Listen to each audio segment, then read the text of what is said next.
I said, guys, we didn't come here for no reason.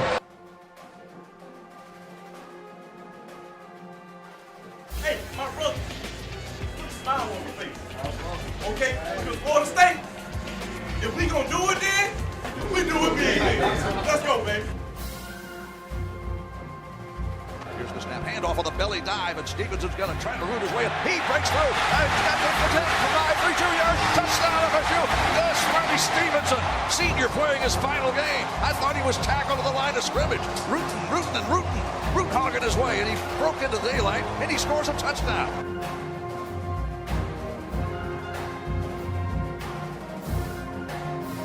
If we don't get penalties and we don't get fumbles and we don't get interceptions, we can win the dead-gum ball game. I said, are you strong? They said, I'm strong if you strong. I said, we strong then.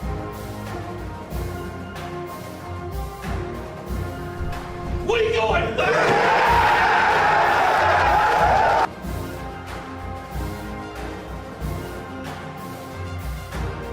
Down to the 50, down the sideline to the 40, down to the 30. He separates. He's to the 20, to the 10, to the 5. Touchdown, Florida State. Let's party, Tallahassee.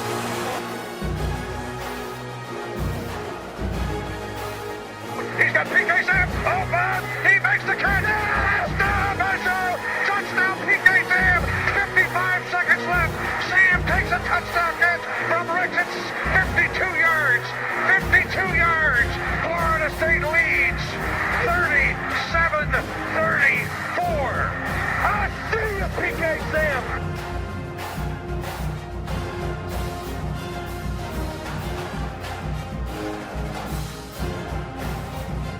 Shot snare, good shot, Knowles win, Michael Snare's triple with no time left. Florida State beats Duke 76-73.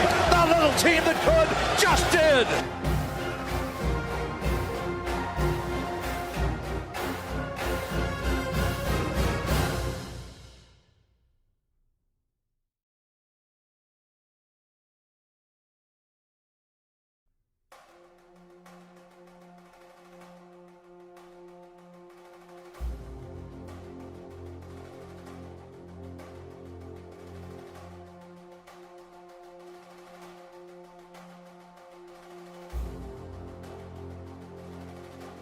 I said, guys, we didn't come here for no reason.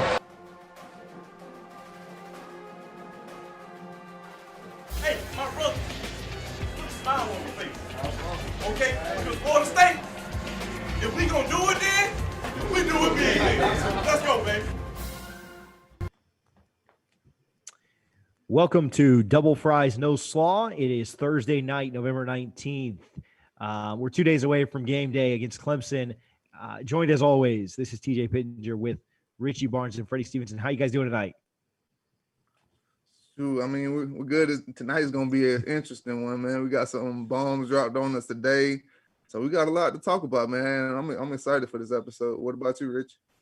Yeah, man, I'm just hanging out with my second favorite professor behind me. Obviously, Mark Ziegler, shout out. Number one professor always. But my favorite professor who's reading books during Florida State Clemson 2 years ago. Maybe we'll see him again this year. We don't know. But yeah, tonight's show should be interesting. ESPN dropped a bomb. I don't think it was anything groundbreaking for Florida State fans, but for your casual college football fan or, your casual college football reporter who doesn't really follow the program, it was probably really eye-opening. And we're going to dig into that. Definitely made what we were going to talk about tonight more interesting. Something we obviously didn't really plan on talking about. Obviously we do a lot of previews on Thursday night, but good timing for it. I don't think we wanted to preview the Clemson game too heavy anyway, so it kind of works out. And these guys are just glad that that we're finally starting the show. We've been on for 10 minutes here talking, and I've just been whining to them about how bad my night has been. And so they're just happy to have the show going, so they don't have to hear me complain anymore. The Double Fries No Slaw is brought to you by Guthrie's in Tallahassee. You can visit both their locations at 1818 West Tennessee Street and 2550 North Monroe. We appreciate their partnership and all that they do for us. go get a box of double fries, no slaw. I saw our guy Antoine Staley at Guthrie's today. He came on the show and said he would go grab him a gut box. Hopefully he did not get any coleslaw. I'll have to check with him and make sure. But shout out to Antoine Staley of the Tallahassee Democrat, newest member of the FSU beat. We had him here on Double Fries No Slaw. Was it 2 weeks ago? And appreciate him and glad that he took our recommendation. I did see in some of his comments, he said that he did enjoy it and that stuff was really good. So glad that we're turning people on to the true light of Guthrie's. While we're also here, we partner or we're part of the Big Three Roll Up Network, and kind of have a special thing going on right now. The Big Three Roll Up is doing their second annual Close to Kids drive. Close to Kids is an organization here in they have a Tampa area charter and a Tampa Bay area charter, and they donate clothes and shoes to kids that are in the public school system and get recommended or referred to go there. Just kids that don't have a lot, no shoes, or they go to school and their shoes are too small, or they don't fit, or they have to kind of stand on the back of them, or their clothes have holes in them, whatever. Their teachers, their administration can refer to them to Close to Kids. You can't go in there and buy anything. You couldn't just walk into Close to Kids and buy something for your kids or your family or whoever. They have to be referred there by the public school system. They take donations, and they take gently used clothes that you would donate to maybe the Goodwill or wherever. We donated them last year, and we're doing that again this year. We want to make it even bigger. Last year, we did have some of the network pods, but they weren't as big, and it was kind of new to have the network pods. So the Big Three Roll Up, kind of on their own, donated $5,200 and several bags of clothes that we collected at different events. We are doing an event. If you are in the Orlando area or anywhere in Central Florida on December 5th, you can drive to our new building, which Richie and I hung out at on Saturday, the Cush House in Orlando. On December 5th, we'll have a pickup truck from Bennett Auto Group out of just north of Jacksonville, out of South Georgia there. And we are going to fill that pickup truck up and take that to Close to Kids to donate to them, which ends up going to the kids in need. Makes a huge difference, as those kids, especially during a pandemic, have even less than normal. We also have, if you're not in the Orlando area, you can go to big3rollup.com. On the front page, you'll see the donation link. You can go in and donate directly on big3rollup.com. Again, we raised $5,200 and dozens of bags of clothes. We want to make that even bigger this year, and so everybody on the network is contributing. I'm excited for it again. Be awesome if we could get up around $10,000. So if you got big bread or you got little bread, go donate there, because it all goes to the kids, and we enjoy doing it. I'm out of breath now that I've read that. I made that ad read a lot longer than it was, but that is something that's really important to us and really special to us. So excited to chat about. We have a couple of FSU legends. You know what? I'm just actually going to add them both at the same time, because they're both here in the waiting room. I'm not going to make either one of them kind of sit for a while and not be able to talk, but we have both Jacob Pugh and Everett Dawkins joining us tonight. Everett's been on the show before. Jacob, this is your first time. Thanks for hanging out tonight, man. How are you doing? Doing good. How you doing? Man, we are good. We are good. Not having the best season, but we're still blessed. So yeah, I already know. Man, I'll let Freddie, or we've also got Everett on here, but I don't see his camera on. Everett, you on here too? Yeah, I'm on here. Yeah, can you hear me? Yeah, how's it going, man? Yeah, oh, I got you. Yep, got you. What's going on, fella? We like to see. We like to see you, bro. Call it, man. See y'all too. That boy in the car with it, huh? He's got places to be. I'll let Richie kick us off. An article today, we talked about it on the start. An article today dropped from ESPN. I'll say this before we get started. When we all opened that up and it said it was a 37-minute read, I just thought, man, they didn't write this much when Jameis was going through all his stuff. Like, this has got to be that stressed me out more than anything I've ever seen in my life. It was like a 40-minute read on that, but it took a couple hours and finally finished it. Richie, take us through some key points, and then we'll kind of talk about it here with these guys. Yeah. So ESPN today, they dropped an article that that they've been talking about, Andrea Edelson and a David Hill Joint, who's been on our podcast before. Shout out to him that they've been working on this. They've had the idea for a few years, they said, and in the last 4 months, they've been working on it. And it just goes back to, Jimbo Fisher 2013 to where we are now. And it touches on a little bit of everything from Jimbo and his staff to the boosters, to the administration, to Willie and his staff, and now Mike Norvell and his staff. And it just said how we went from 2013, where, you guys were on the team that won a national title. And then now here we are sitting at 2-6 on the season. And there was a lot of different things. There's a lot to unpack. It's over 9,000 words. It like TJ said, a 37-minute read. But if you follow the program closely the past, 5-7 years, nothing was really a surprise. But I think it's going to open the eyes to a lot of people outside of the Florida State world, right? Like, because there's a lot of college football fans. It's like us. Like, if Michigan, if we were to read this article about Michigan, we'd probably see some things like, whoa, I didn't know about that. And that kind of was exposed from Florida State's standpoint today. And Jacob, I want to start with you because you were kind of quoted in there too. And just talk about what you saw from your time at Florida State to, why, when you came in as a freshman, to what you saw while you were there. And now that you're gone, did that article make sense? I don't know if you read the whole thing, but does the timeline add up? I mean, I'm gonna be real with you. I didn't read much of it because, like I said, I was working. What I'm saying? Send it to me. But I got bits and pieces of it. You know what I'm saying? People, shooting bits and pieces of it to me. So I really didn't. You know what I'm saying? I really like I asked Freddie. You know what I'm saying? I'm like, okay, maybe it's I missed. You know what I'm saying? So that's kind of where I stand. I didn't even get to check it out. Somebody called me. I actually got a call about it today. This is when I first found out about it. Pastor Clint called me. He was talking to me and stuff like that, and I was just like, whoa, you know what I'm saying? I didn't even know it was an article out, but y'all had to fill me in. Y'all got to fill me in. Yeah, so, again, I'll try and do a quick synopsis, but it talks about how, when Jimbo took over and he started recruiting, and he was getting all the big dogs, Freddie, like all these guys.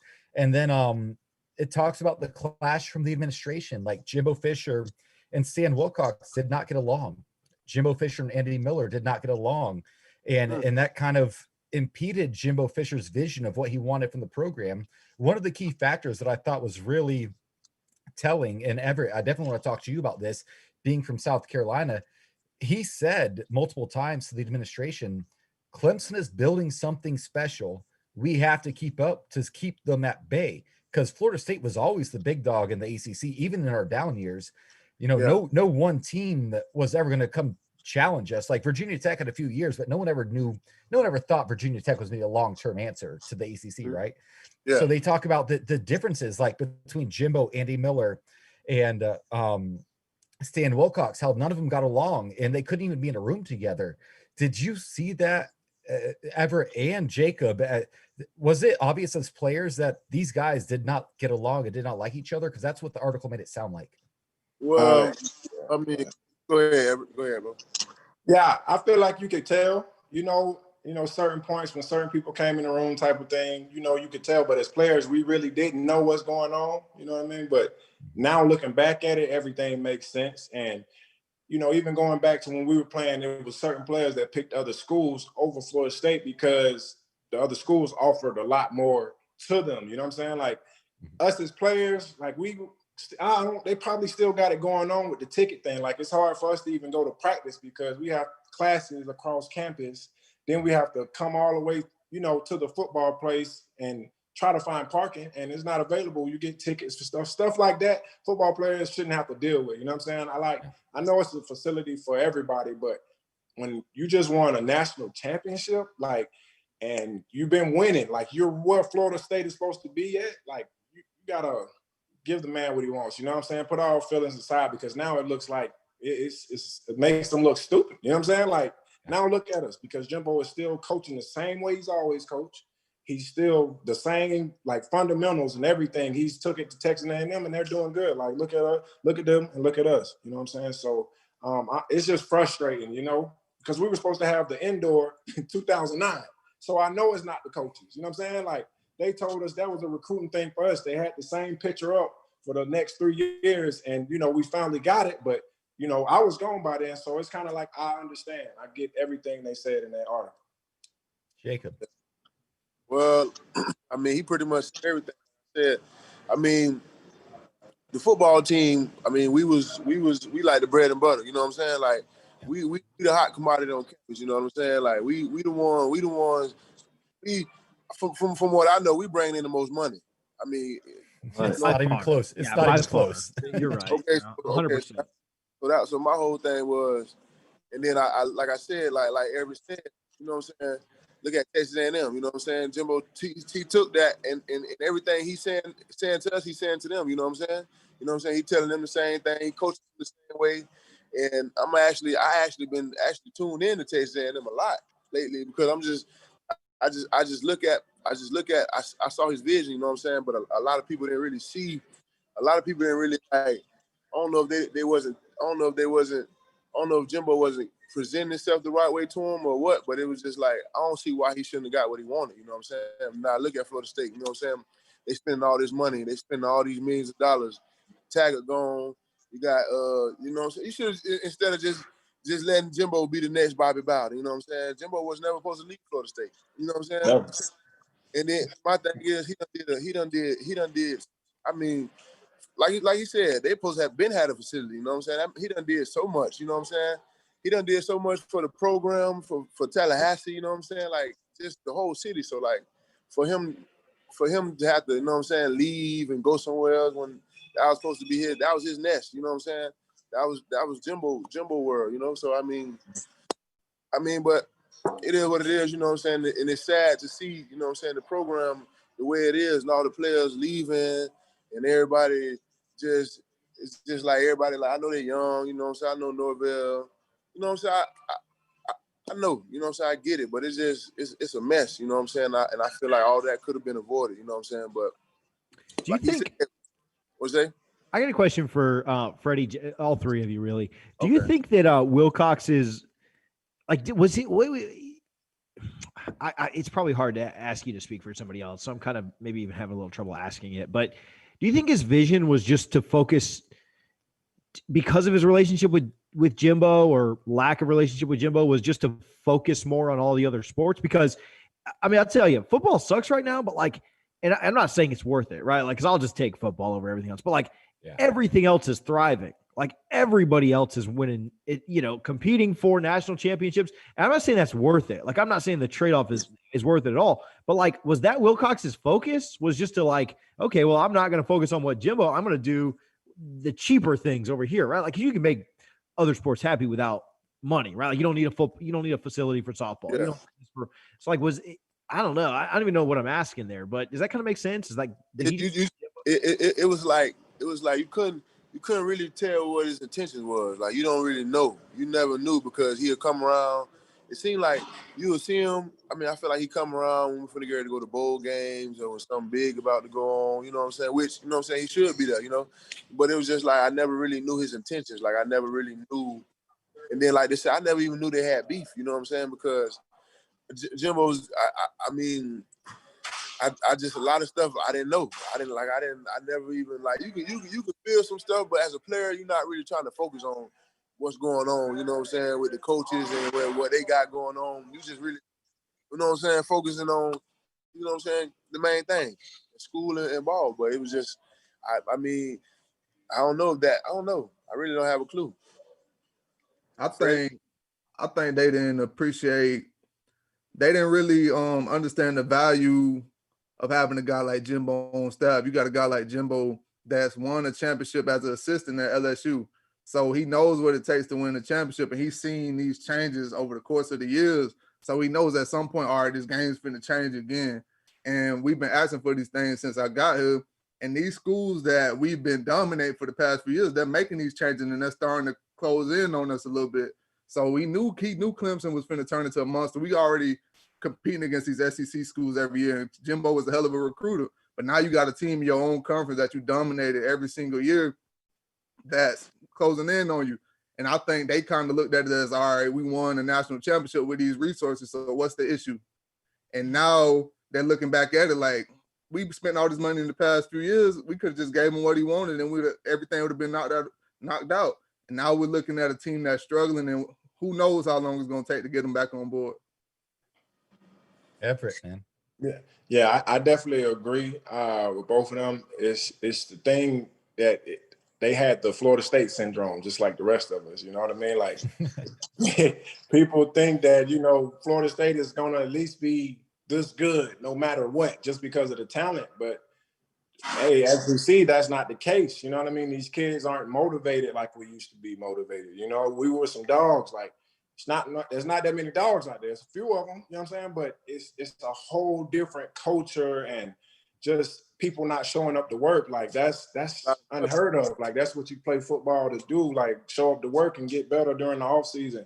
And I know, like, man, it's just crazy to see where we're at. But I think the blowback from the Wilcox situation is everything. Like Jimbo is Jimbo. Like Jimbo's gonna let you know this is his room. He runs his room. Don't think you run his room. You know what I'm saying? Because he's gonna chew you out. That's him. That's always been him. So for him to get in a power struggle with, you know, the AD or whoever it was, Wilcox, it doesn't make sense. Like he said, we see Wilcox for bowl games, you know, or maybe around the facility, something like that, maybe every here and there, but we don't see him like that. So for him to interfere with what we had going on, like it's crazy. You know what I'm saying? Yeah, it's nuts. That's insane. Guys, I got a question. What's Alabama's AD's name? Couldn't even tell you. What's Clemson's AD's name? Couldn't even tell you. What's Ohio State's AD's point made, TJ. Yeah. So, and I know that we know because we're here, right? Like fans of those schools would know, but the national scene should never know that thing. You know what I'm saying? Like that. And Jimbo was, for all intent and purposes, when we went into that Alabama game in 2017, Jimbo was the second best coach in college football, right? I mean, him or Urban, right? Like it was one of them, right? And so Dabo wasn't there. I don't even know who else you would put up there, right? But Jimbo was the second or third best. That Saban guy was okay. Top three. No, that's what I'm saying. Second best. Yeah, Saban was one. And so I'm just saying, I had to qualify that. Well, I mean, that's what second best meant. I mean, I thought that was understood. But Mullen wasn't second best at that point. Oh man. And so you got a top 2 or 3 coach in the country that has a power struggle with the AD. I mean, that's insane. You know, it's not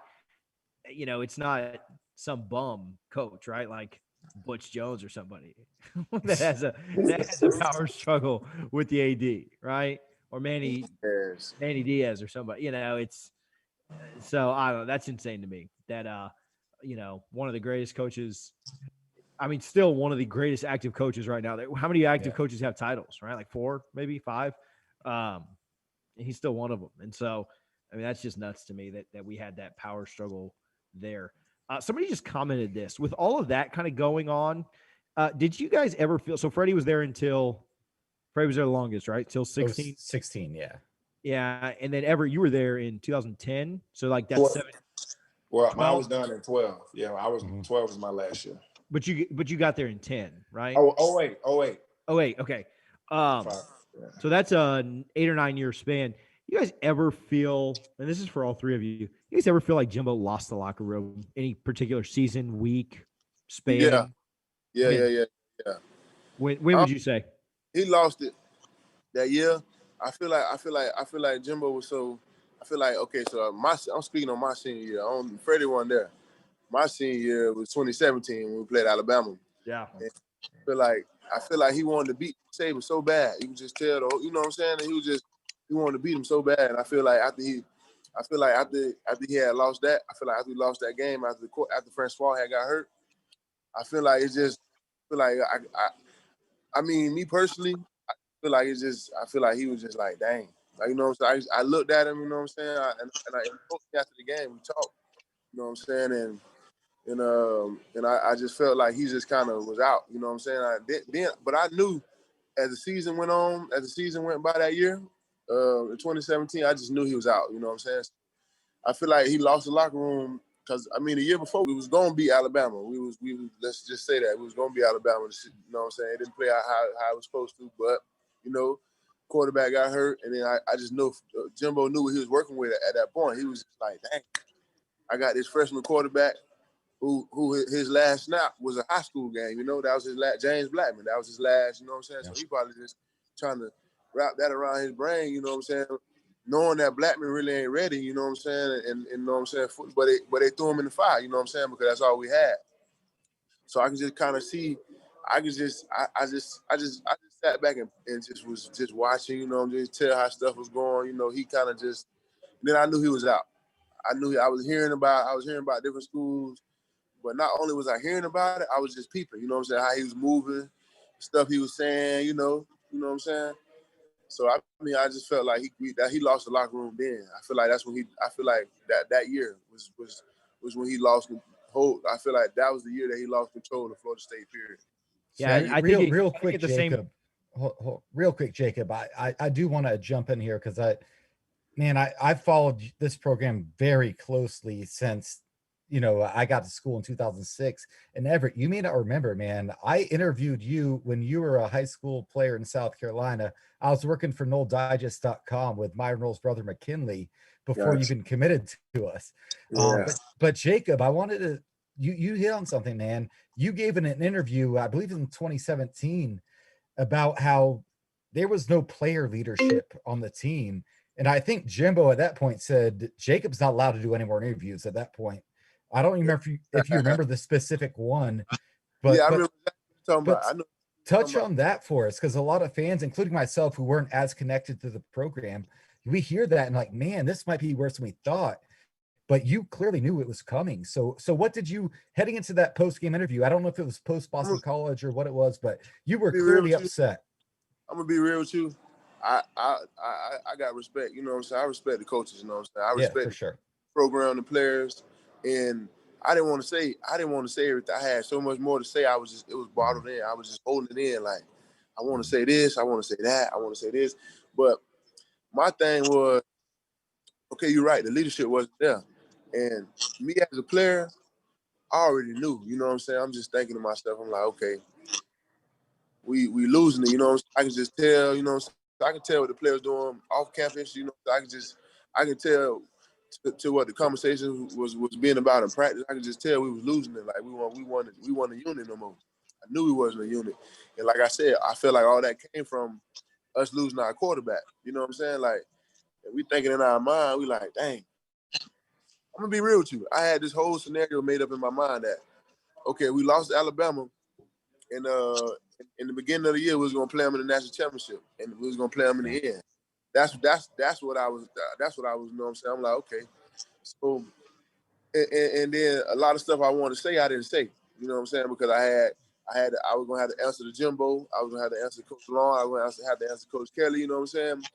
And I just didn't want to go through that. And I already was battling with my playing time. You know what I'm saying? Like back and forth with me playing. So it was kind of like a situation where I just had to just. I said a little something, and then after that, then like you say, you didn't hear from me no more. That was it.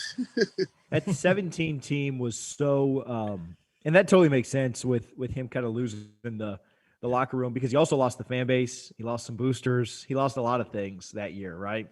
Dabbling other places. We were hearing about this rumor and that rumor while the season was going on, and man, that's just tough. And it seemed like, and I didn't read, well. Hopefully I'm not repeating something verbatim from the article, but it seemed like you had all this weight of Jimbo's problems with the admin, and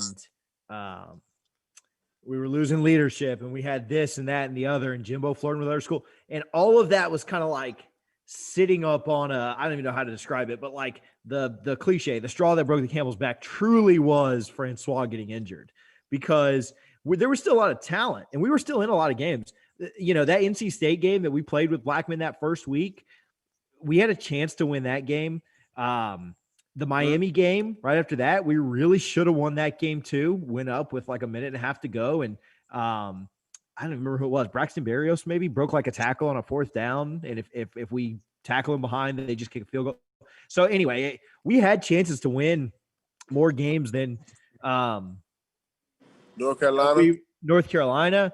I mean, there's just a bunch of them. So, that year was not as bad as it should. But anyway, but it was like that one thing broke the dam, right? Like everything just flooded at that point. And that's, it's like that.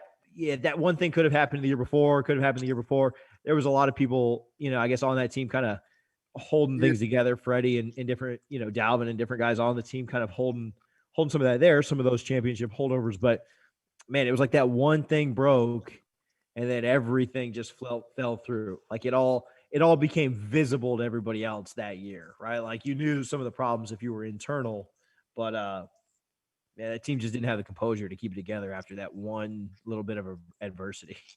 Adversity, yeah. That like you said, yeah. I think about that all the time. I think about that all the time. See, we was going into the season with a championship mentality. But when that happened, you know what I'm saying? It was like, okay, now I gotta get to the lead now. You know what I'm saying? Like it's no longer, you know what I'm saying? We got a quarterback, we got a freshman quarterback, you know what I'm saying? We don't really know what he about. We don't really know if he capable. Which as a team, you know what I'm saying? Obviously we like, yeah, bro, come on, we need you. Like we need you, you know what I'm saying? But you could tell he wasn't as confident, you know what I'm saying? Then you could tell he still had like a kind of like a high school mindset. So it was just kind of like you just see everybody's minds you just hear people talking about different stuff. So I just knew based off the conversation, you know what I'm saying? Like nobody want to talk, everybody talking about, oh, you know what I'm saying? I'm trying to get my draft grade up, I ain't trying to get hurt. Nobody, you know what I'm saying? They worried about which was, you know what I'm saying? It's kind of it's not kind of selfish, it is selfish, you know what I'm saying? You know what I'm saying? But I mean, and then also I don't agree with the whole, you know what I'm saying, not, you know what I'm saying, playing in the bowl game, but you know what I'm saying, I respect everybody's decision, you know what I'm saying? I like to start, you know what I'm saying, I've always been firm on starting what I finish, you know what I'm saying? I mean, finish what I started. Yeah, Freddie's got one right now, but we just had Kirk Herbstreit on Sunday night, and he said the same thing that you just mentioned, Jacob, that it seems like when guys are competing for that championship, they're all in, right? Nobody's thinking about sitting out. Nobody's thinking about not playing the bowl game. Nobody's thinking about not playing. But as soon as there's a little bit of adversity, you lose because we lost Alabama, but then if we'd have won out, we'd have played Alabama again or whomever in the playoff. But we lose that NC State game, and then it's done, right? Like, the best you can do at that point is 10 wins. You're probably going to lose to Clemson too if you lost to these teams. So, yeah, that little bit of adversity, guys start checking out, right? And that happens even – I don't even know how much that happened in 2017, but that happens even way more now where guys are just like, I'll just transfer. Like, we've lost 2 games. I'm out of here. Or I'll just start. Yeah, I'm going to ask both you guys this, but Pew, I know you said in 2017, that's when Coach Jimbo lost the team. But when do you think players stop buying in? Because I know you weren't there for the 2013 season, and E-Dog, you were there for 2012. I think that 2012 team built everything that we went through in 2013. Everything was about NC State, and Jimbo was focused. He was locked in. But I think after we won that national championship in 2013, like everybody says in 2014, he didn't coach us as hard. It's his fault that the team lost focus. But Pew, you know for a fact, I think 2014 was the year that we was coached the hardest. Like, out of all them years, 2014, because I think Jimbo came in with the mindset that I want another one. He said, I want 3 more.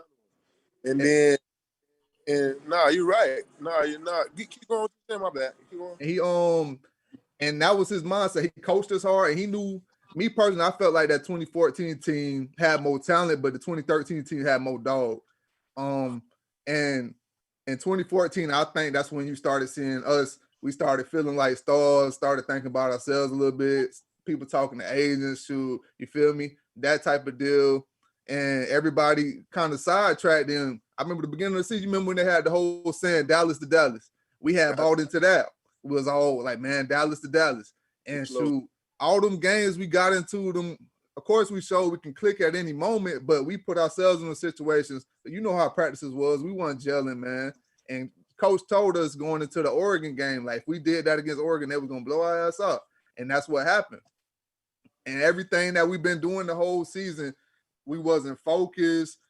Like in 2013, we was focused, we was locked in. Like they didn't accept nothing less. Like I remember in 2013, I was still on defense. Fall Kemp, Timmy Jernigan. We was all tripping on defense. Tim said, man, if somebody else mess up another play, I'm knocking their ass up. And listen, I'm a soldier. I ain't backing down with nobody, but I want to finna let Tim big ass. Hey, So, I got right the rest of the practice. That was just our environment. Like we challenged each other. But in 2014, you kind of seen it to where like people like, oh, we'll be all right. Like that type of mentality. And that kind of started to bleed into 2015, 2016. I think the issue we had in 2016 and 2015 is Jimbo now had to lead on guys and try to get guys that had no interest in being leaders, had no interest in being a team guy to try to be a leader. And that kind of killed our team because you have guys that are really cancers that you have to try to lean on. And that's what over time killed our culture. To be leaders, right? Like in 20, and I kind of see the same thing, right? Like I didn't play, I wasn't there. But just looking at and hearing you guys, 2013, the team was such a dog because of how bad 2012 hurt, right? I mean, Dawkins is here. He knows.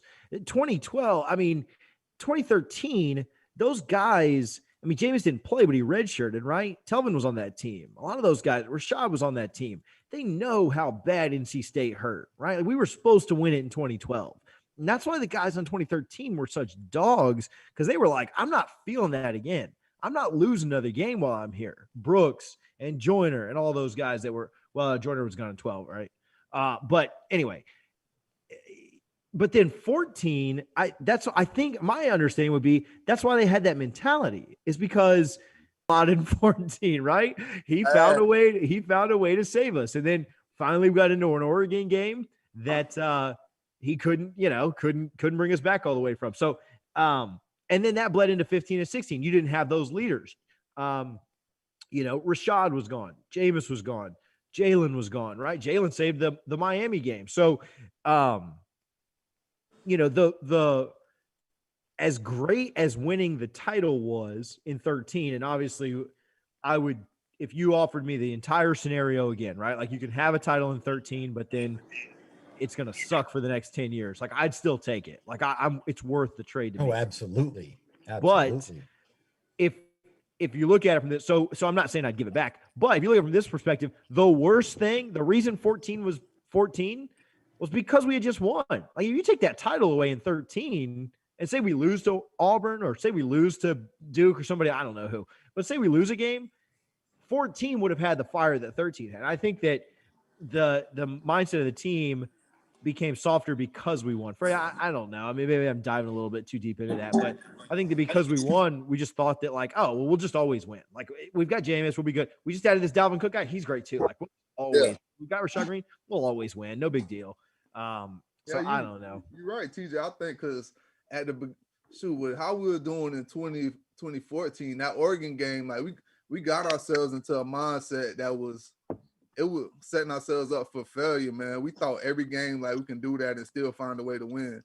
And even with the Oregon game, we got down late in the game, like, man, and we made a lot of critical mistakes, but it cost us late against a team like Oregon. We had enough talent to bounce back against those other teams, but Oregon had just as much talent as us. You go back and look at that team, where they had 3 first-rounders on that defensive line.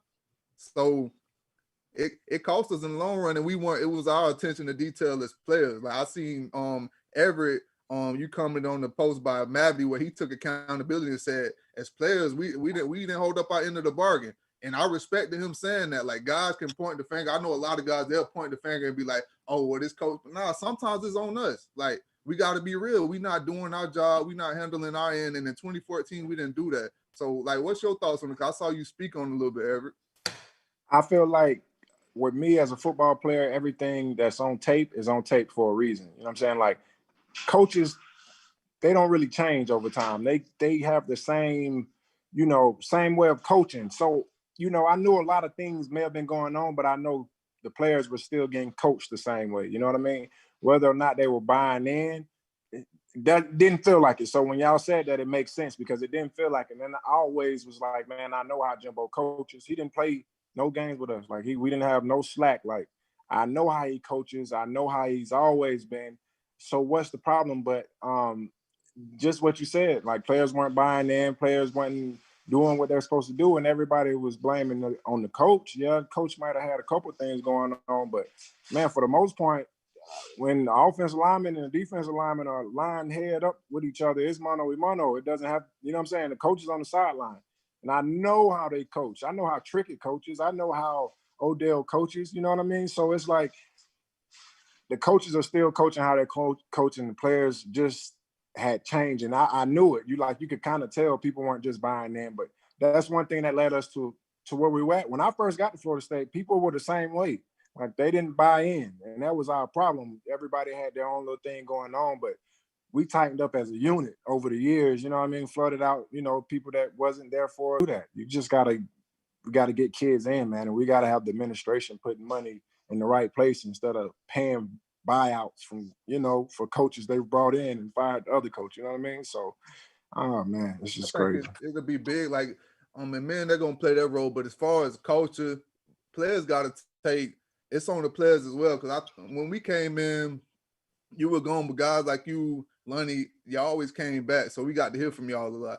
But Telvin, they took players under their wings and let them know, like, all right, this is the expectation we have here. And that kind of helped out guys like myself, DeMarcus Walker. You got Jameis, he was a natural leader. He came in leading from the jump as a freshman.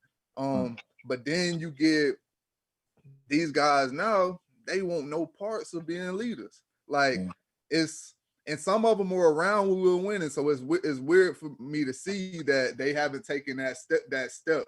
Somebody's going to have to make the decision, like, we got to change this culture. Telvin Smith, I loved him because Telvin came in when Florida State was still trying to build back. And then eventually we got back to where we needed to be. But they weren't winning games like we were winning at the end of his career. But he kept building, and he had a mindset. He had you call it championship mentality. That was his mentality, and he approached practice every day like that. And I think we got to get more guys in with that type of mindset. Guys are, all right, man, if they beat us, it is what it is. And that's a losing mentality. We're getting guys in with the wrong type of mindset. They're not trying to change the culture, and that's the issue. We got to change the type of people we're recruiting. You're right about that, bro, because I feel like we always had leaders on the team, you know what I'm saying? Like, people that would fight, like, you know what I'm saying? We would fight. I would fight anybody. I don't care, you know what I'm saying? If I feel like somebody's deteriorating our motives to get to where we were trying to get to as a team, like, I was used to winning. A lot of people aren't used to winning, you know what I'm saying? And that's kind of what messed up, because it doesn't make sense to have all the chips and the 4 stars and 5 stars and it just not add up, because those players on that level should already be motivated. You know what I'm saying? Like, you really shouldn't have to, motivate these guys, but that's the case. Like, you had to motivate a lot of them, and a lot of people just didn't buy in, man. So it's really about getting those dogs and people who love football, want to be a leader. Football, if you're in that position, you have to fulfill the role, because it can be detrimental to the team if you don't. You know what I mean? So I'm just, man, hoping we can find some more of those cats like us that were leaders, and we're going to go out and put the work in, because at the end of the day, I don't want to get my ass whooped in front of everybody on TV, but these boys have been getting their behinds whooped every week, and they're cool with it. They're okay with that. Like, that's never disgusting. been cool to me. Yeah, it's never been. Like, yeah, we all know. And I'm just like, I mean, I'm going out of town. I'm not even watching it this week. I'm going out of town. But if I was, I'm just depressed all day. Like, I didn't go there. I didn't play for that logo, and I'm depressed. But you're right, man. We got to get kids. I'm not watching. We got to get kids. I have a question for both, Freddie and Everett, especially Everett, man, because you're a guy that grew up in South Carolina. If the year when you were recruited was 2020, you'd be going to Clemson, right? Like, you wouldn't consider Florida State. And don't answer that just yet, but I'm assuming that's the answer. But man, it's frustrating, because as a fan from the outside looking in, we know the situation this team is in right now, right? It's not great. We've had several down years, but there's no reason to, because as Florida State recruiting base, we have, the prestige and the history. But let me just go for it. For Everett, like 2008, I think, is when I interviewed you when you were in high school. Mm-hmm. If Clemson was what it is today and Florida State was what it is now, would you have even considered Florida State? Nope. And that's the thing. No. Yeah. Why? Exactly. Because it's like, you look at it now and it's 2-6. Florida State, and nobody knows the future. Like, we don't have, you know what I'm saying? Like, we don't have a clear sight on the future. You know what I mean? Like, you could put in the pitch, players coming in and getting early playing time, but no, like, it's just hard to get. And kids that want to win, like winners, no, they would go to Clemson. You know what I'm saying? Like all day. And it's not just winning on the field, right? Like it's putting guys in the league. We've had more first rounders go in basketball than football in the last 5 years, you know? And so it's not, I mean, it is that. So I'm not disagreeing with you too, but I want to go somewhere where I can get a better chance to get paid. How many, I mean, if I get an offer from Clemson, an offer from FSU, and say I'm not even a big leader, I'm not vocal, I don't care about winning. I just want to go have a good time in a party school. But I want to make a lot of millions of dollars. I'm going to go to Clemson. Like, it's not even close. Like, so when you factor that in too, and they're not the only school. I mean, not only are we falling behind Clemson, we're falling behind Florida, and we're falling behind Miami, and we're falling behind, I mean, probably just those two in state. But I mean, still, like, that's not good, So it's not just Clemson, because everyone in the country minus, Bama and Ohio State are falling behind Clemson, right? So, like, I get that. But I mean, we're falling behind Manny Diaz, Doofus Mullen, So here's my question for Freddie and Everett, because I think this is important. And we talked about the administration. Did you guys see the administration and the headbutts from Jimbo at the time? They clearly were not on the same page. Like, that's well documented, and it's spoke about in the ESPN article.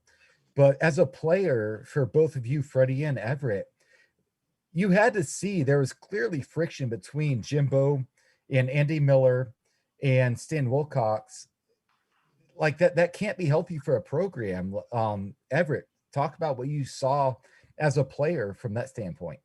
Well, I think the thing is that, it always seemed like we were supposed to be happy with what we were getting. You know what I'm saying? Thankful for what we were getting.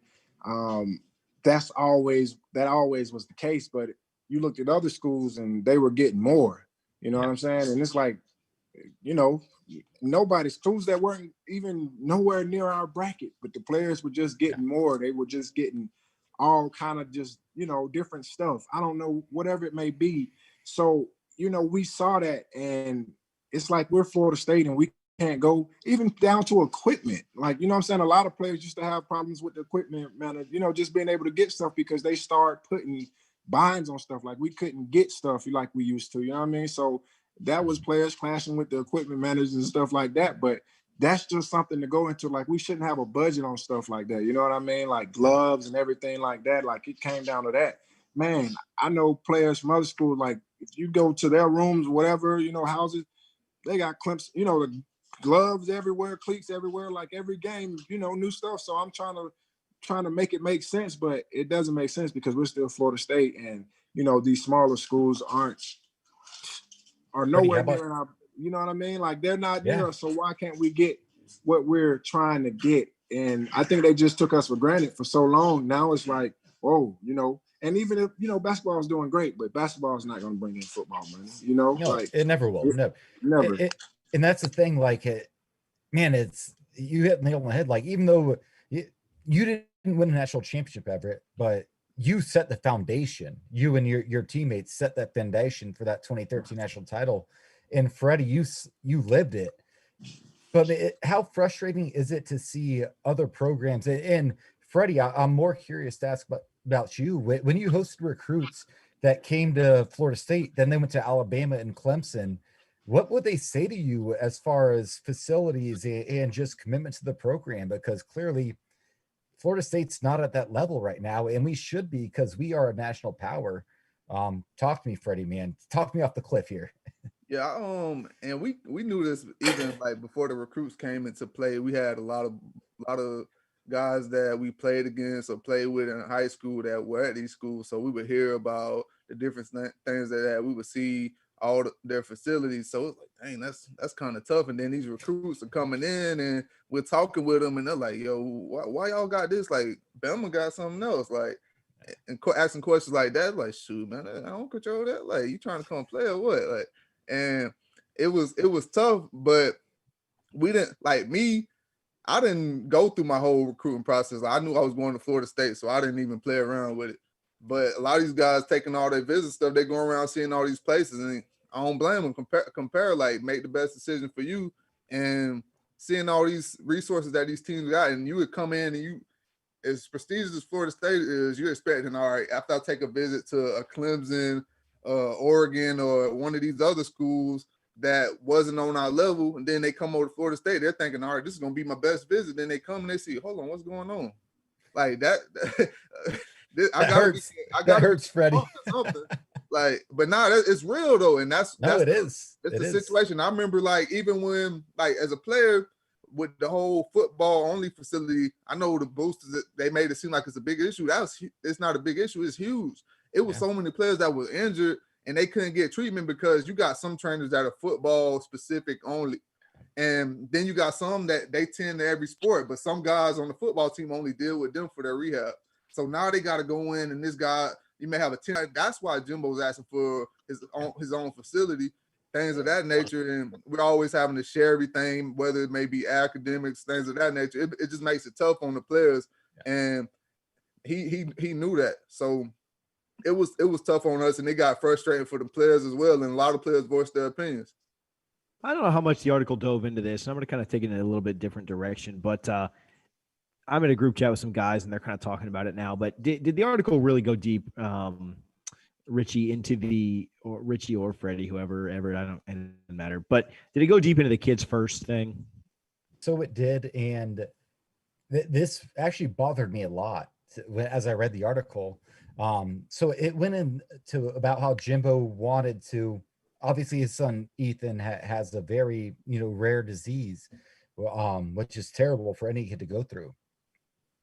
And when he started the Kids First Foundation, and I was there at the opening press conference with him and Candy, and because I was still in school writing for the FSU and for Scout.com, and you could tell Jimbo's passion. And when I read the article today, it was a little upsetting because he did say, basically, Jimbo started the Kids First Foundation, and Andy Miller, the former president of Boosters, made a, basically said, I don't want Jimbo double dipping in our boosters' pockets. Like our football boosters, we don't want him going. He thought that people might donate there as opposed to, Florida State's boosters would lose some money. Yeah. Well, and that was the whole point of it. And Jimbo took that personally, and I don't blame him. I would have too. Yeah. No, that's Jimbo, Andy Miller. That's Andy Miller's legacy. Yeah. Andy Miller's legacy is not College Town. It's not anything else. It's ruining FSU football. Like that's what the legacy is. And that's what I'm getting at, because Jimbo had already done a bunch for the program, and he had not won a national title yet. But we knew he was clearly the guy. Like there was no doubt from any player, fan, media members. They all knew Jimbo, this guy's going to get us rolling. And Andy Miller was upset because, he's going to hurt my booster donations. He took that personally. And that ruined Jimbo Fisher and Andy Miller's relationship for the duration of the time they were together. Sure. So that was ridiculous that Andy Miller would do that. And Andy Miller, he deserves some credit. He founded the boosters. He sucks. No credit on my podcast. He did it. He did it for 40 years. He did it for 40 years, but he should have retired 10 years ago because the game has changed. The game has changed so much in recruiting and boosters.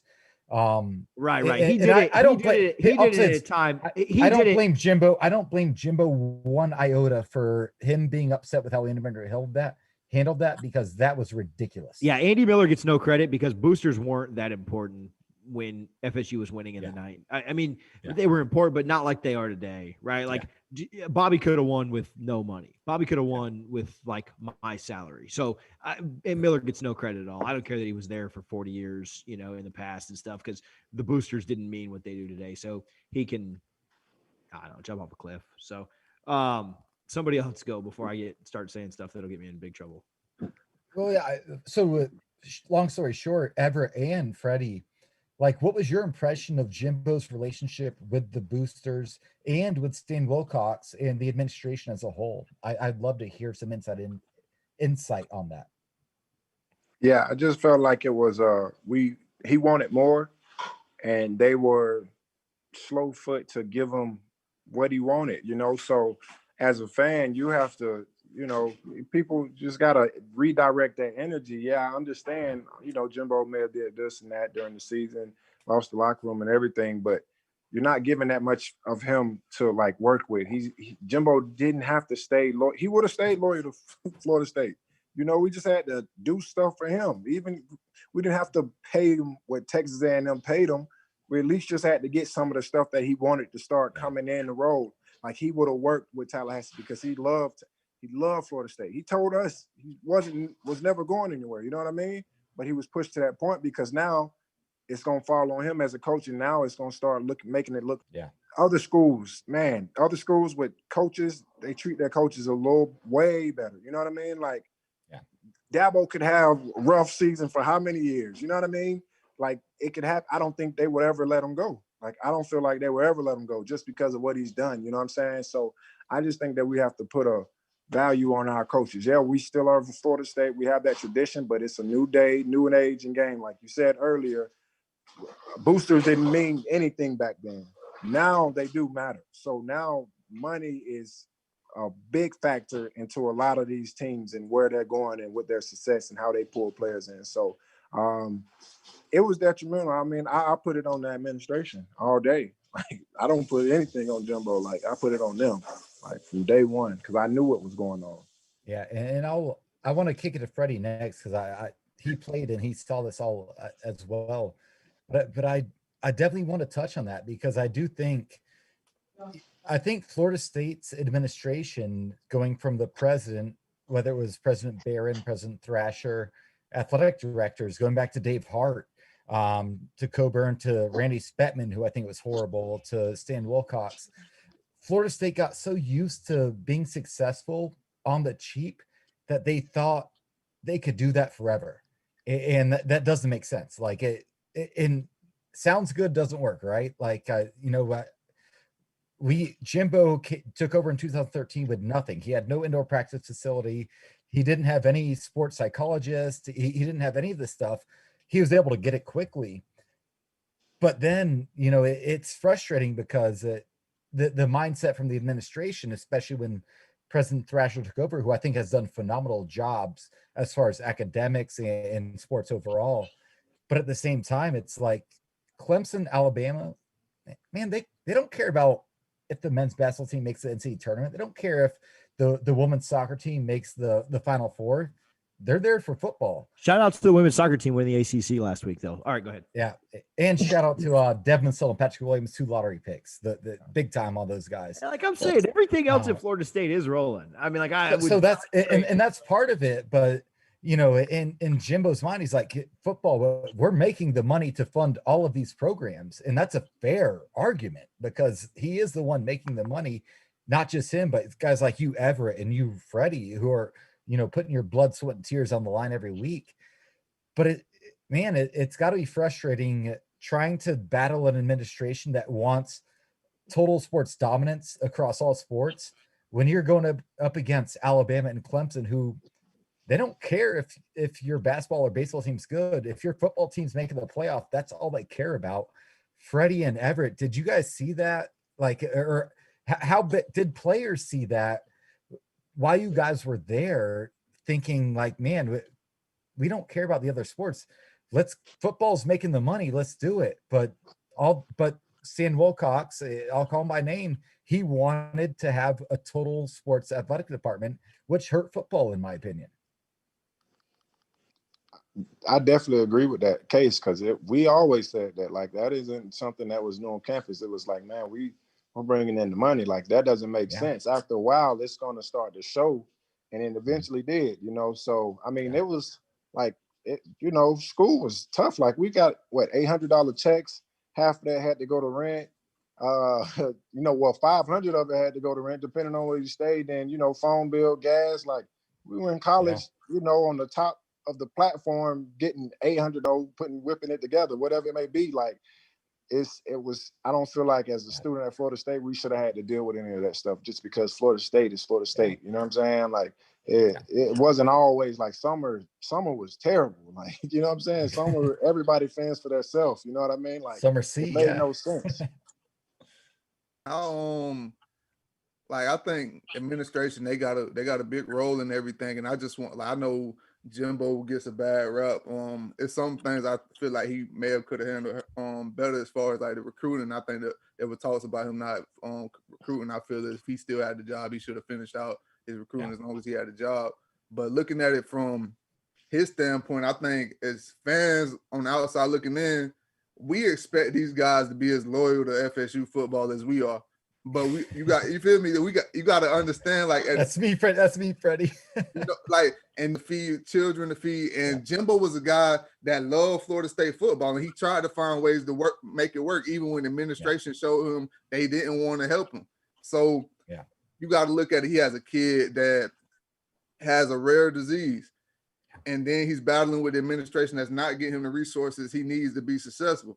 Okay, say Jimbo sticks this thing out and fights through it, knowing that he has a family to feed.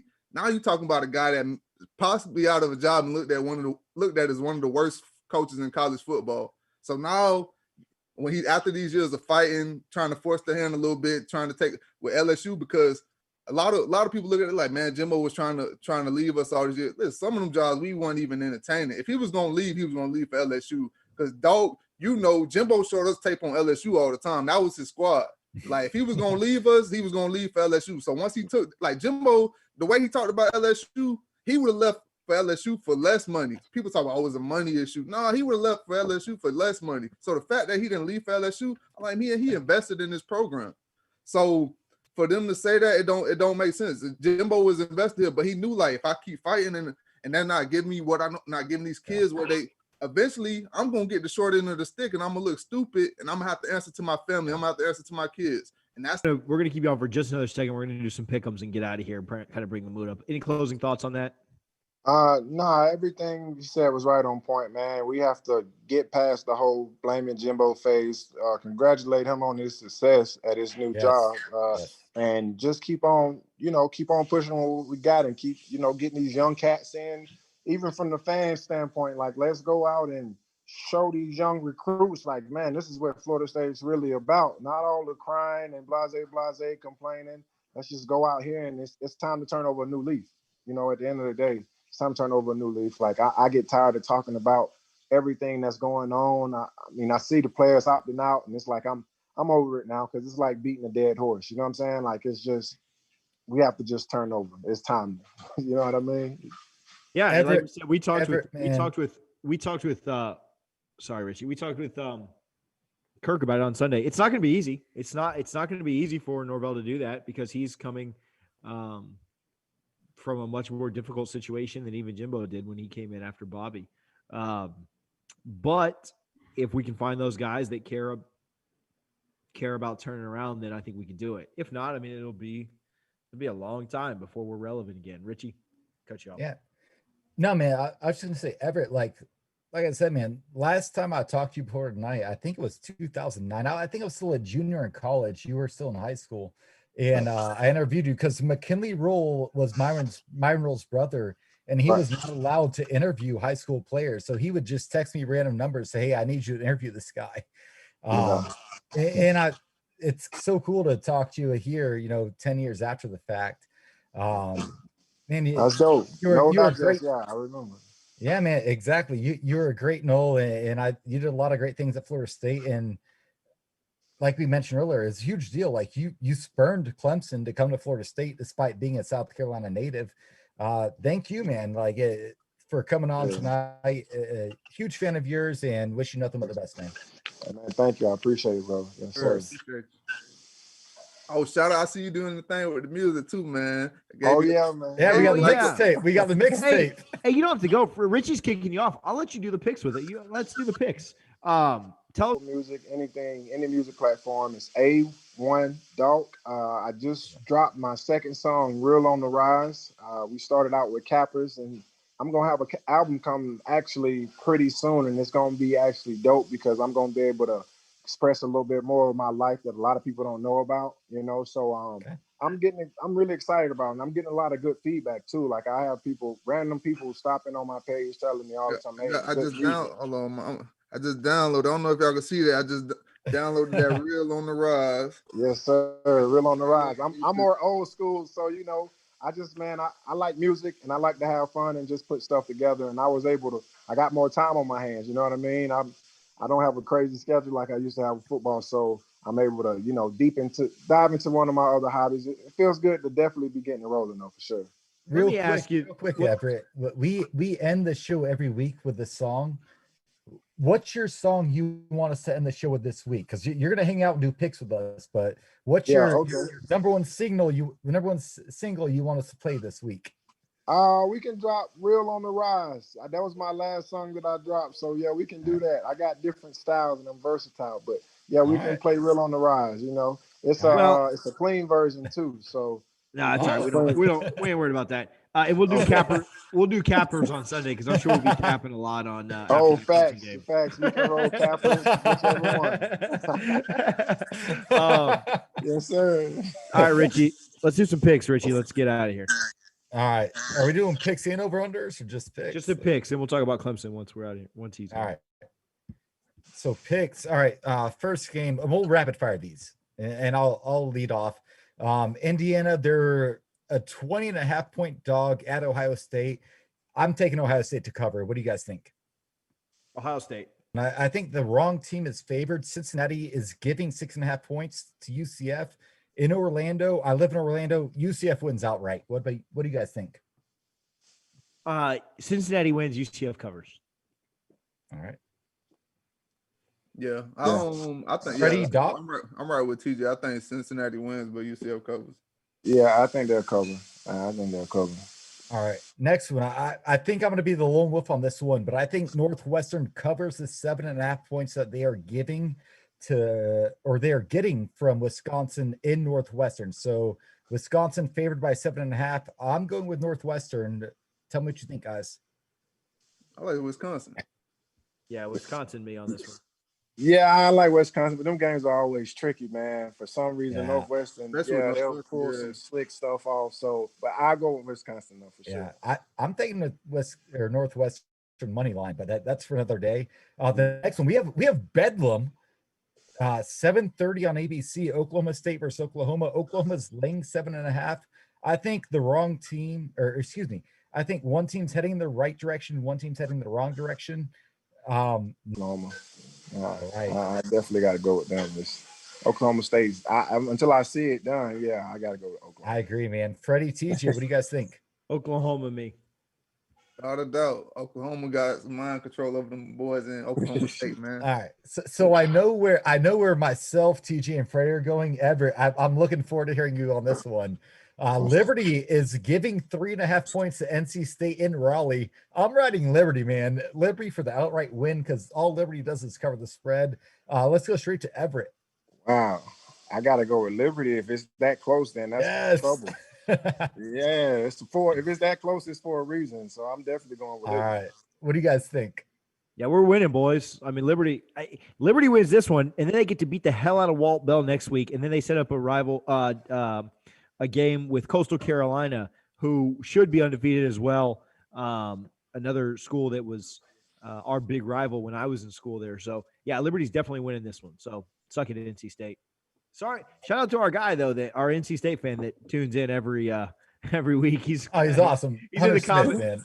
Hunter's in the comments right now saying stop it. But Hunter, I want to see your prediction. What's your prediction on this game? And I'll read it. I know you're shaking about this Liberty game. I know you knew last week was a cakewalk against FSU, but you're shaking about this one, and you know it. Upside down smiley face is his prediction. So, Freddie, I like Liberty to win by 4. Let's go. And the last one, unfortunately, we have to pick it. Clemson is giving Florida State 33. That's too easy, man.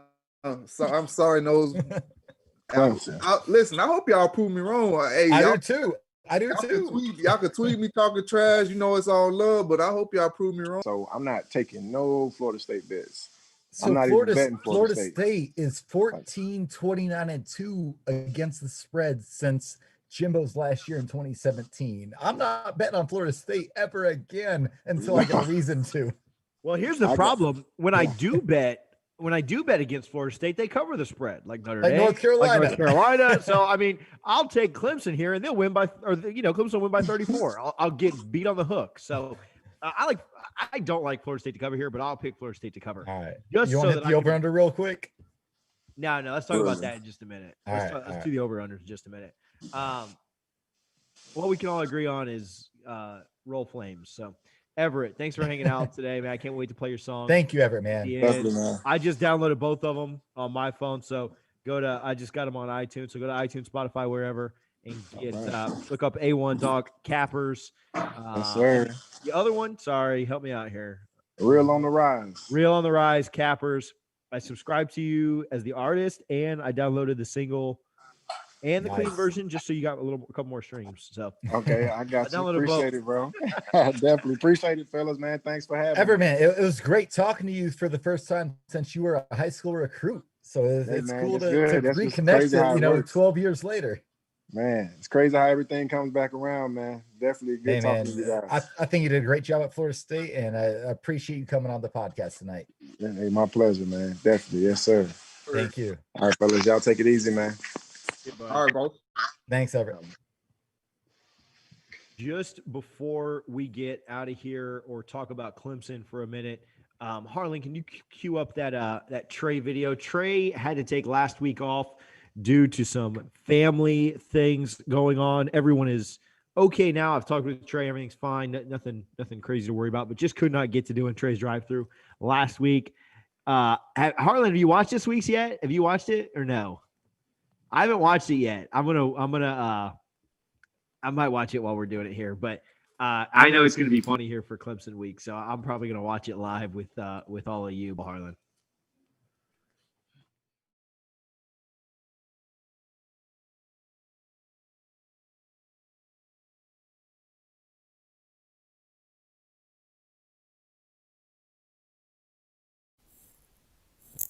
Well, hello there. Welcome to another edition of Trey Rowland's Drive-Thru presented by Double Fries No Slaw.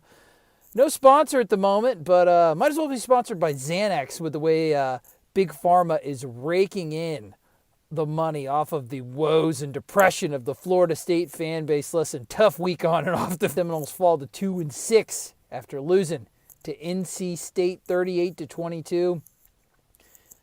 Pretty gross at the beginning. Florida State got ripped to shreds by former quarterback Bailey Hockman for his revenge game for us giving him a life-altering dose of CTE last year, and also by a slot receiver named Thayer Thomas, which, yes, surprisingly by that name, is a Caucasian slot receiver.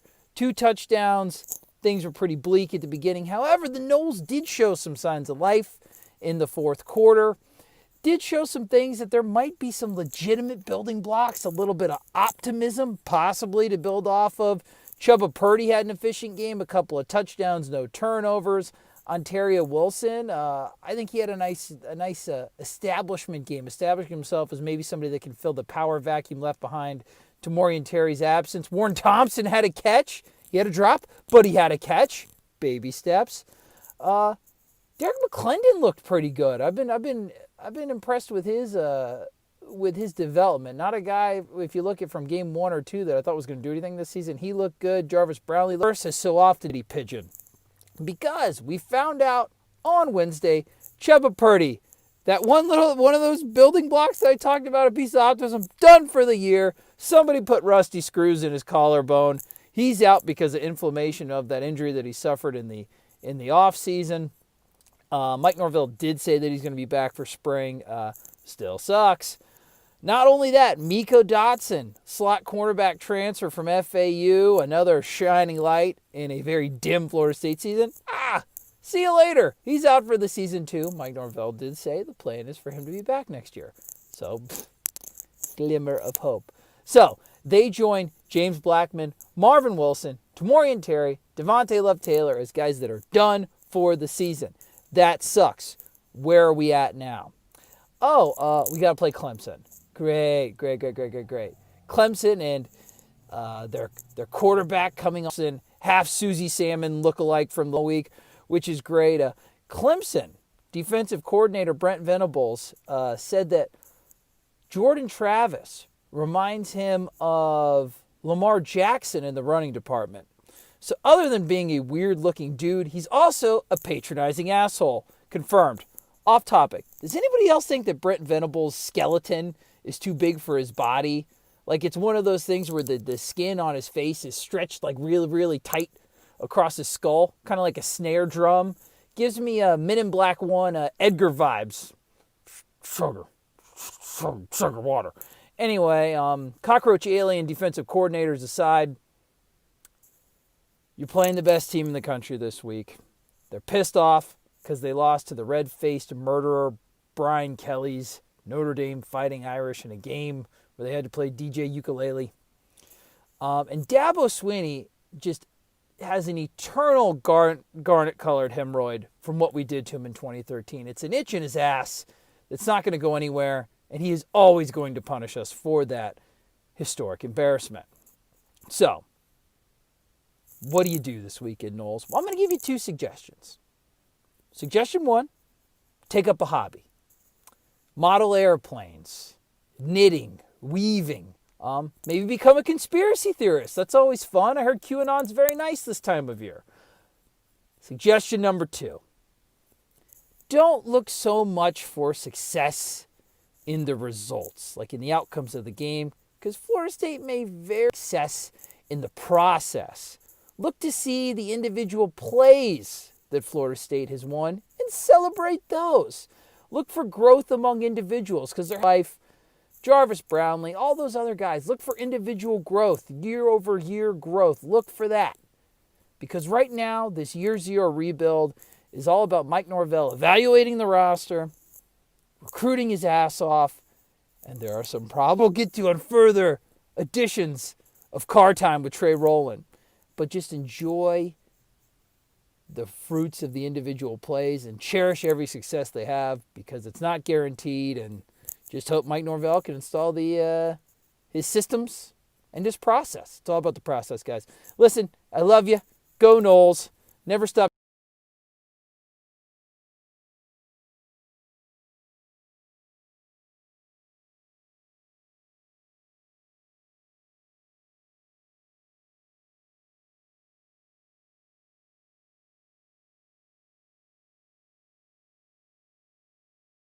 Back, Trey Rowland's drive-through. I watched that live. He's hilarious.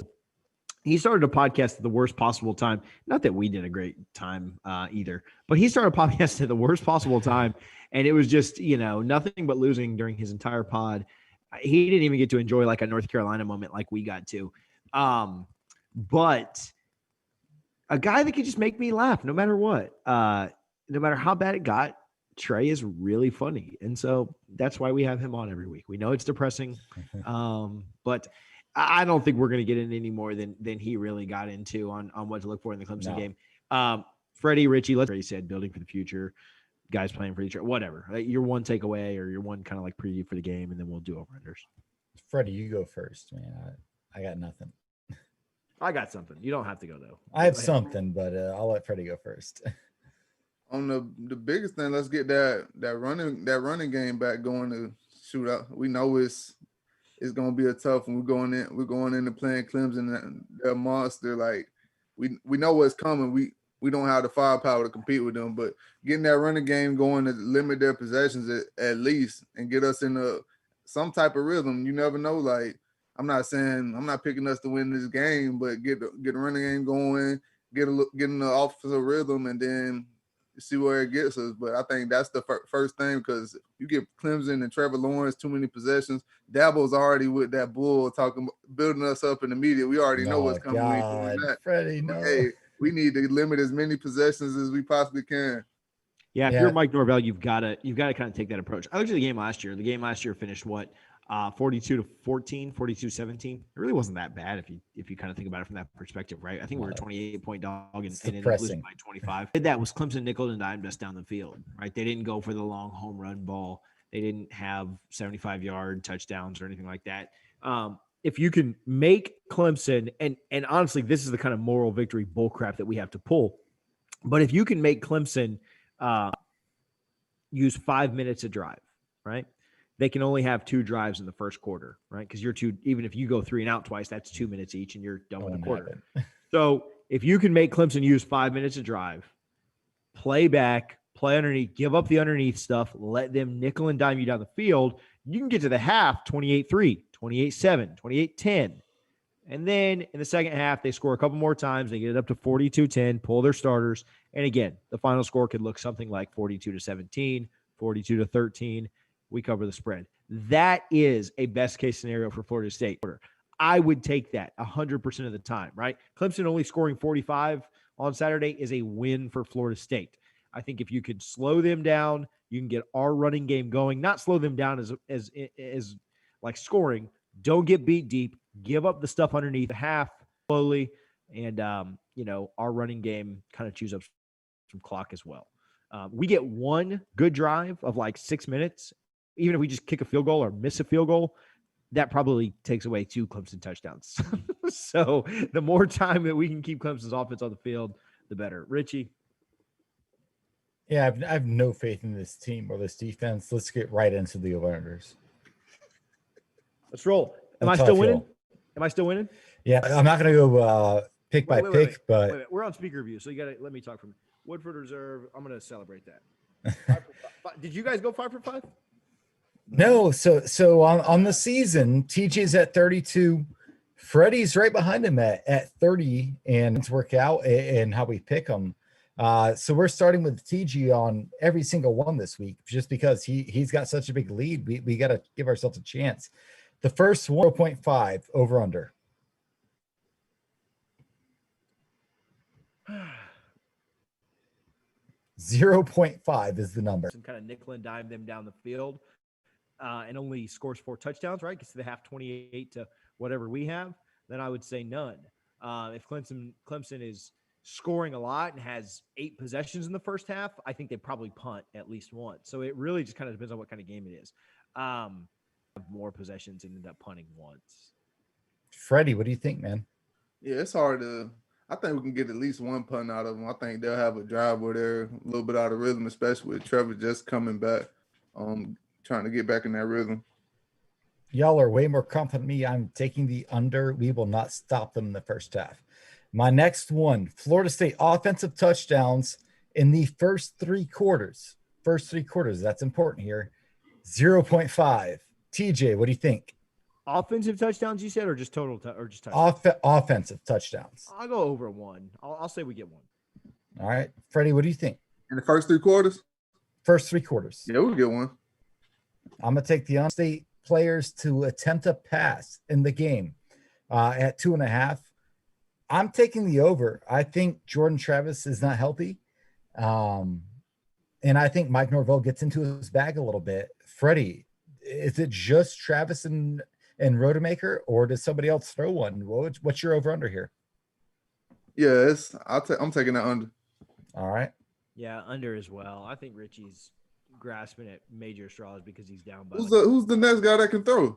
I guess Travis Jay. I think Travis Jay is going to throw a pass in the first half, or we might see a running back or a receiver pass. I fully expect Rodemaker pulling out some crazy stuff. Yeah, you really do, bro. But like, here's the thing: it's a 35-point spread. What am I supposed to do here? UNC game. I wish I was. I need to be on there right now. I mean, I hope you're wrong, and I hope that you hope you're wrong too, because whatever halfback pass or Travis J pass or triple reverse pass that we have, hopefully we're saving that to for the Duke game so that we don't lose Duke so bad. Right. I don't want to use that. Oh, great. We come out on the first play and Jordan Travis throws a pass back to Rodemaker, who then throws it back to Jay, and Jay hits Thompson for a touchdown, and then we lose 63-10. I don't, that doesn't. TJ, I'm also trailing you by 6 points. I'm trailing Freddie by 4 points. I'm just saying, I gotta take some chances here, man. You hope you're wrong, right? And we saved that play for Duke. Oh, I hope I'm wrong. This is one because I think this is You've been intrigued by all of them. No, I think this one is very fair. And we'll start with TJ. Clemson first half points, 34.5. TJ. Well, I said that a very best case scenario. But you also picked us to get a touchdown at least. In the first 3 quarters, yes. Yeah. So what's your thoughts here, man? But I said that the best case scenario was that Florida State holds Clemson to 28. Very few things have gone best case scenario for Florida State this year outside of that North Carolina first half. So because of that, I would take the over. I'll take over 35 in the first half. Freddie, over 34.5 points for Clemson alone in the first half. Yeah, I'm taking it. Over or under? Over. Yeah, I'm on the over as well. I think they cover in the first half. And the last one, it's kind of a joke, but I don't know. We'll see. Shirtless fans in the stands on TV reading a book. 0.5 fans shirtless reading a book in the stands. I have to be that picture. Yeah, so it has to be a new fan, but I think they're going to be looking for them. So I'm going to go on the record and say over before I toss it to Freddie. Oh, you have the weirdest ones this year. This is the weirdest over-under we've ever had in life. Like, you could have just gone Trevor Lawrence yards. Like, you could, like. No, TJ, we are a historical underdog. I had to dig deep in the bottom of the barrel for this one. Start reading a book. I thought at first maybe I would take the under. I was like, man, there's no way that's gonna happen. But I think somebody does just to be funny. Exactly. That's what my thoughts, man. All right, so Freddie's on the over. TJ, you're on the under still. They have to be on the broadcast, right? Like, you can't just see Sonone tweet it or whatever. No, correct. On the broadcast. Okay, I'm not watching the broadcast, so you guys don't lie to me, but I'll take the under just to try and be. Yeah, man, we do them every week. I don't remember what ours were, and there were way too many texts in our little chat today about video games and stuff. So, give me Clemson 56 to Clemson 48-17. All right. Yeah, this hurts. I'm taking Clemson 59-0. I don't think we score. And I'll leave it at that. So I got us covered. My background speaks for itself. I got us covering. I got us losing by 31. All right, so I'm finna end this thing the right way. Let me go ahead, change my background. I'm finna hit the lights. All right. Stick. But yes, sir. Yeah, you got to talk. So, there we go. People can see it. It looks good. It looks good. So in this picture, what it's illustrating is Jimbo was letting me know what was going on with the administration, and it's kind of because I just watched Jimbo. Don't leave us. It's gonna be bad without you. Like, listen, Freddie, I gotta go, and that's my face when I found out what happened in the future, man. Was that the Oregon game? That's what it looks like there. Oh yeah, man. I look like I'm about to cry.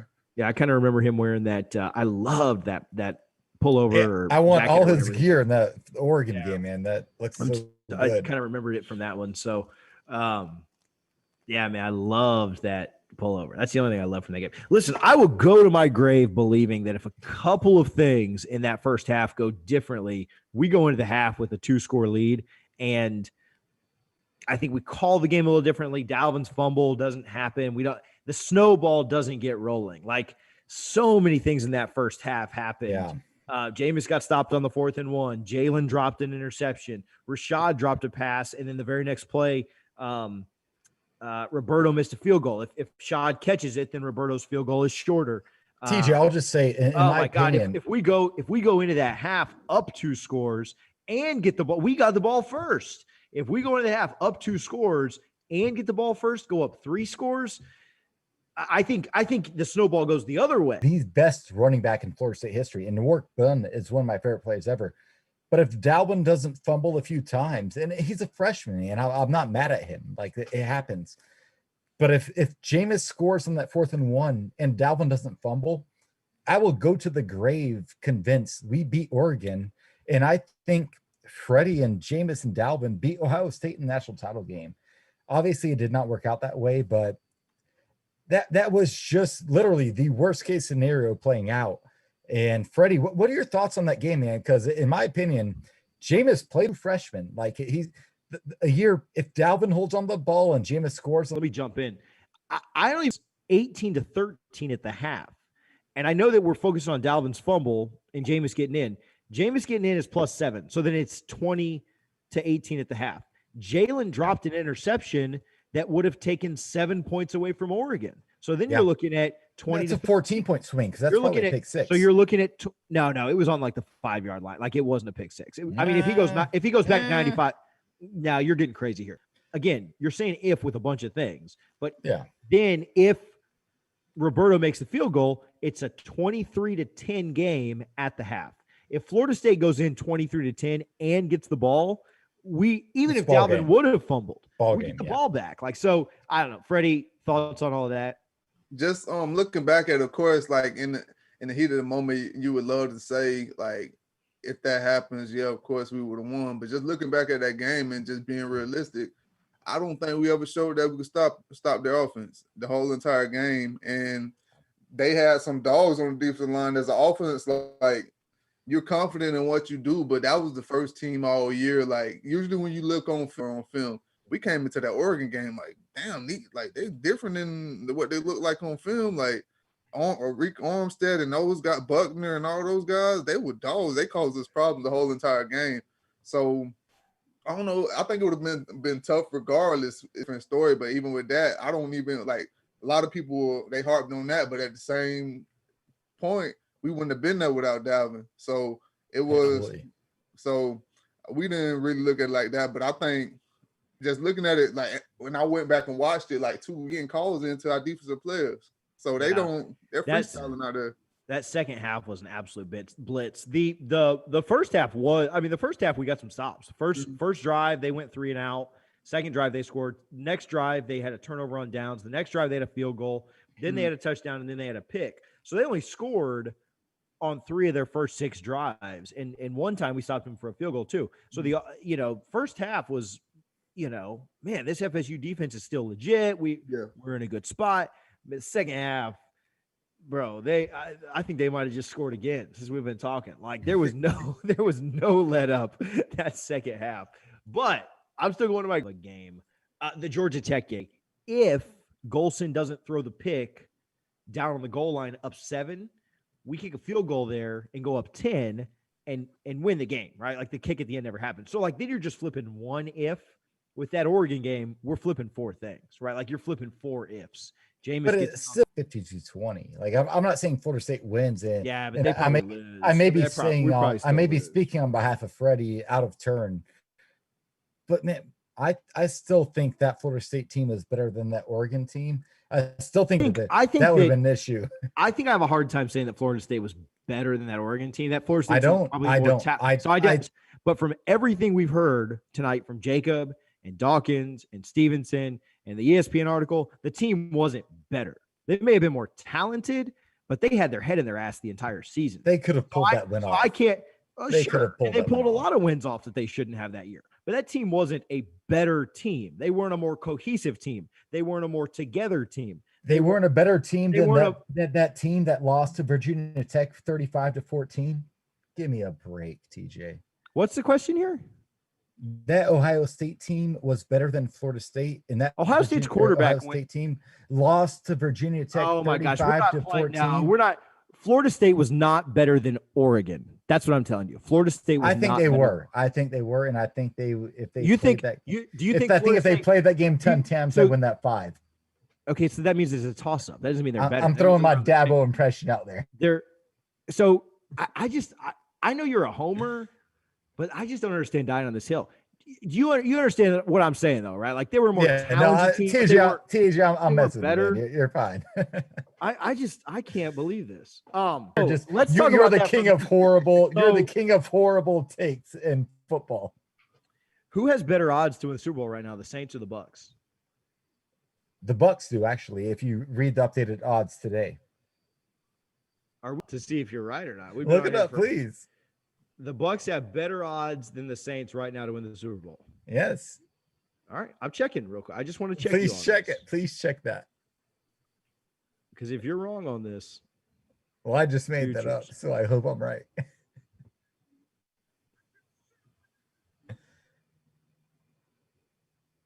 There is no shockingly enough, there's no it's not on Bovada. Super. Yeah, because Jameis is now the quarterback. Well, there's just no. I mean, that would affect the entire NFL. Vegas Insider. It would. Yes. Super Bowl odds, NFL championship odds.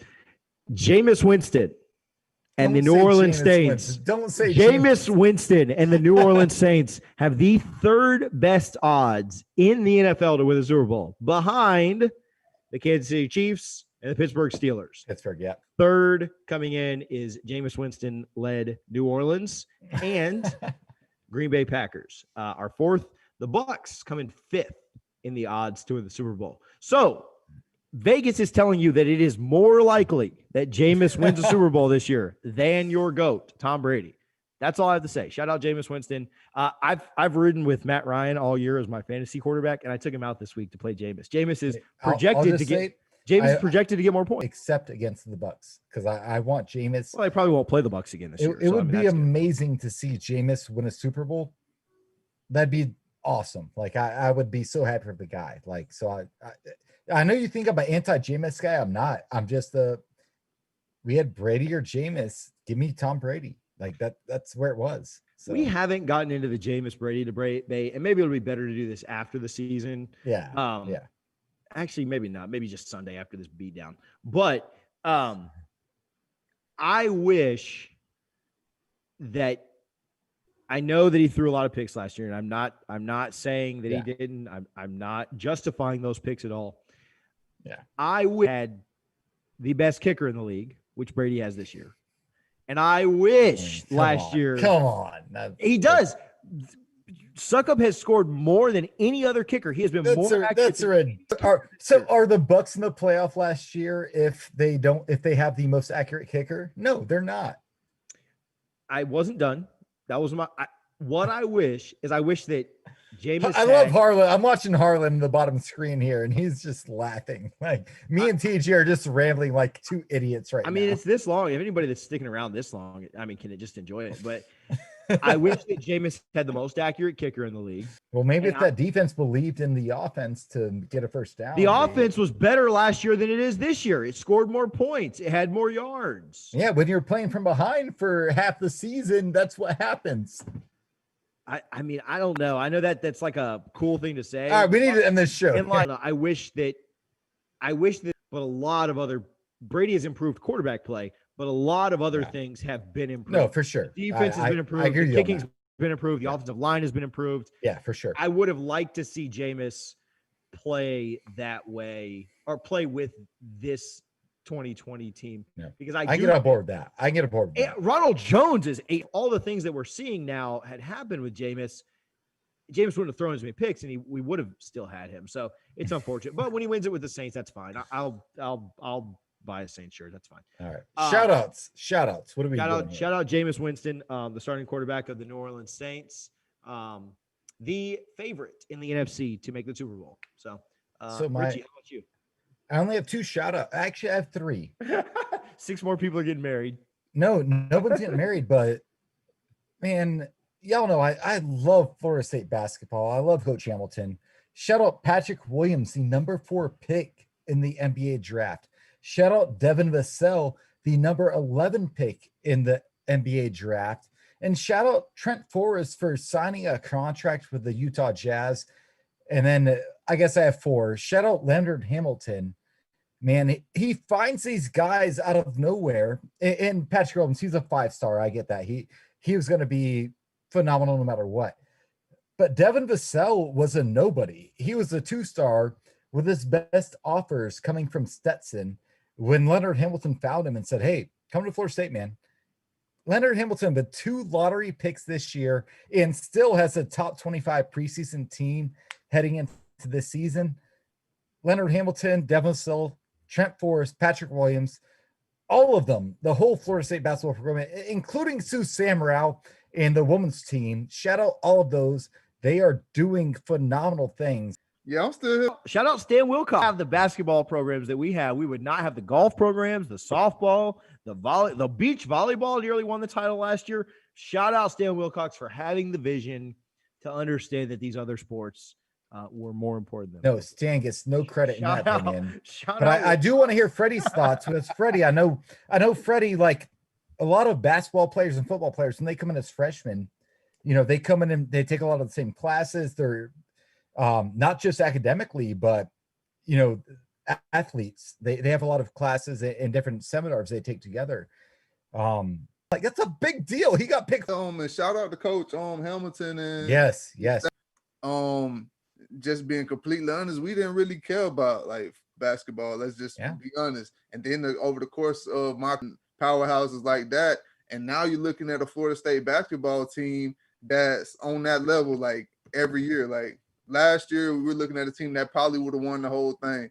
So for Hamilton to do that with the basketball program, I commend him for that. And it's something I feel like they're going to be able to sustain for a long period of time, because now they're getting, it hasn't been just 1 year, 2 year. He's getting 4-star, 5-star guys every year.